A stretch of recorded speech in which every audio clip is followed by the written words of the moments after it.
Pengurus Besar Nahdlatul Ulama atau PBNU berharap polemik perihal nasab Bani Alawi atau zuriyah Nabi Muhammad SAW dihentikan.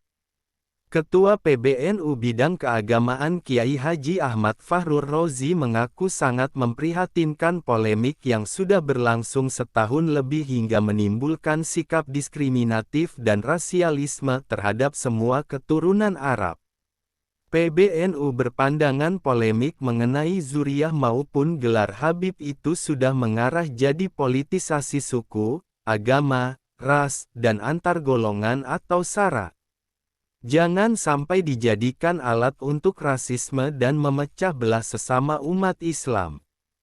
Karena saat ini jadi ramai di beberapa grup WhatsApp saling caci maki dan menjadi rasisme kebencian kepada semua keturunan Arab.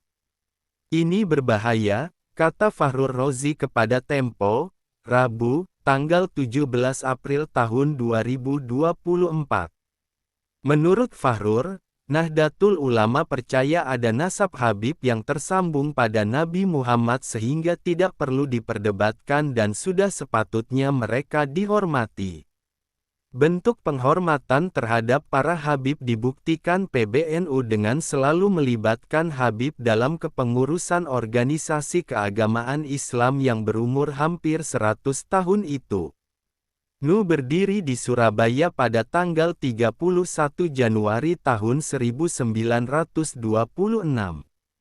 Sebagai contoh, Fahrur menyebutkan terdapat 9 Habib dari berbagai daerah di Indonesia dalam kepengurusan PBNU periode tahun 2022 sampai tahun 2027.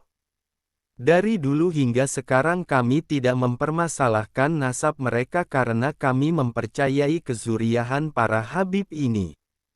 Kami menghormati keluarga keturunan Rasulullah SAW itu ada dasarnya dalam Al-Quran dan hadis, ujar Fahrur, pengasuh Pondok Pesantren An-Nur, Kecamatan Bululawang, Kabupaten Malang, Provinsi Jawa Timur. Perlu diketahui, struktur kepengurusan PBNU menggunakan penamaan mustasyar, syuriyah, rais A'am, katib A'am, awan, dan tanfiziyah. Mustasyar merupakan penasihat yang terdapat di semua tingkat kepengurusan NU, dari pengurus besar hingga ke pengurus ranting, termasuk yang berada di luar negeri. Syuriyah merupakan pengarah, pembina, dan pengawas pelaksanaan keputusan-keputusan organisasi NU. Kedudukan Syuriyah juga tersebar di semua tingkat kepengurusan NU. Syuriyah dipimpin oleh Rais A'am, dengan dibantu Wakil Rais A'am, Rais, Katib A'am, Sekretaris Syuriyah, dan Katib Juru Catat. Lalu ada lembaga Awan, yang diisi sejumlah ulama terpandang. Awan berwenang dan bertugas memberi masukan kepada Syuriyah dan membantu pelaksanaan tugas-tugas Syuriyah. Sedangkan sebutan tanfiziyah sederajat istilahnya dengan pengurus harian eksekutif.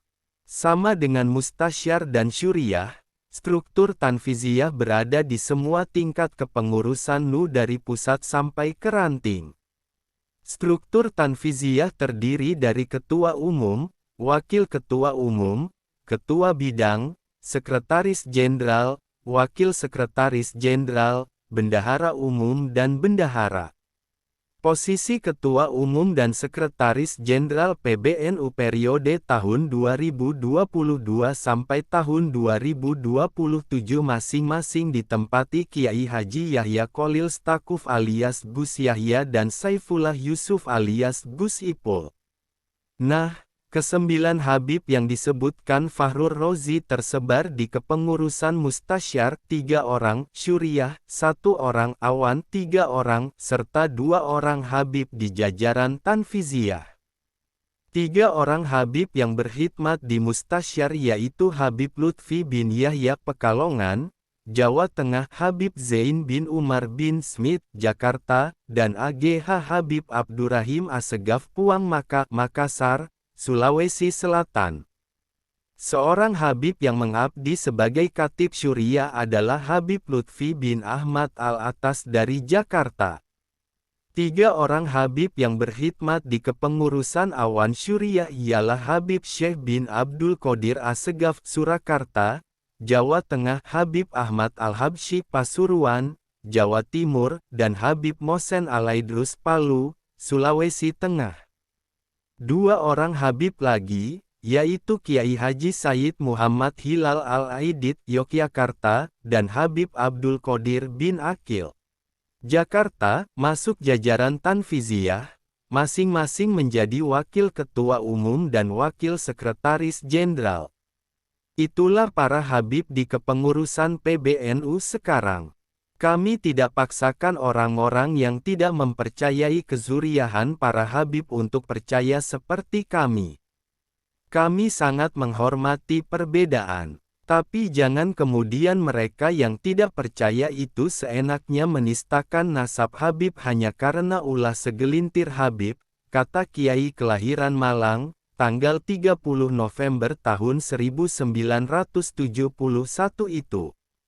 Selanjutnya, Fahrur berpesan kepada semua Habib di Indonesia supaya mawas diri dan berhati-hati saat berdakwah dan berperilaku. Habib harus mampu mendakwahkan Islam sebagai agama yang rahmatan lil alamin, menjadi rahmat bagi alam semesta, sebagaimana diteladankan oleh Nabi Muhammad, para sahabat Nabi, dan para ulama pendahulu. Wallahu a'lam bishawab.